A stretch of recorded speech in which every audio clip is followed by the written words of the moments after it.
আজকে তোমাদের জন্য নিয়ে এসেছি সন্ধেবেলায় একটু চায়ের সাথে বসে খাওয়ার মতন খুব তাড়াতাড়ি একটা মুখরোচক ওই টিফিনের মতো স্ন্যাক্সের মতন বলতে পারো। ঘরে ছিল শুধু গাজর আর আলু, তাই সেটাকে স্ক্র্যাপারে করে ঘষে একটু জলগুলোকে চিপে নিয়েছিলাম। কড়াইতে একটু তেল দিয়ে ওর মধ্যে একটু পেঁয়াজ কেটে দিয়ে এগুলো দিয়ে দিয়েছিলাম। দিয়ে তারপরে এটাকে একটু ভাজা ভাজা করে এর মধ্যে একটু ম্যাজিক মশলা, একটু গোলমরিচ আর নুন দিয়ে ভালো করে ভেজে নিয়ে একটু সুইট কর্ন ছিল বলে একটু সুইট কর্ন দিয়ে হালকা জল ছিটে দিয়ে এটাকে ভাজতে দিয়ে দিয়েছিলাম। এটাকে ভাজতে ভাজতে তৈরি করে নিয়েছিলাম একটা চাটনি। একটু ধনে পাতা, পুদিনা পাতা, বাদাম, একটু লেবুর রস, লঙ্কা আর একটু মিষ্টি নুন দিয়ে ভালো করে একটা চাটনি তৈরি করে নিয়েছিলাম। পাউরুটির স্লাইসটাকে চারদিক কেটে বেলনে করে একটু পাতলা করে বেলে নিয়েছিলাম।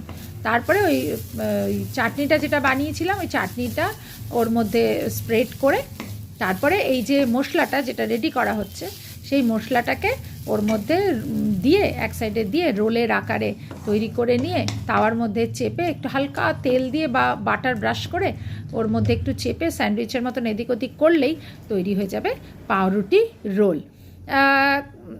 তোমাদের কার ভালো লাগলো খারাপ লাগলো সবটাই জানিও একটা কমেন্ট করে, আর ভালো লাগলে সেটাও জানিও, আর যদি কেউ করে খাও সেটাও কেমন লাগলো জানিও।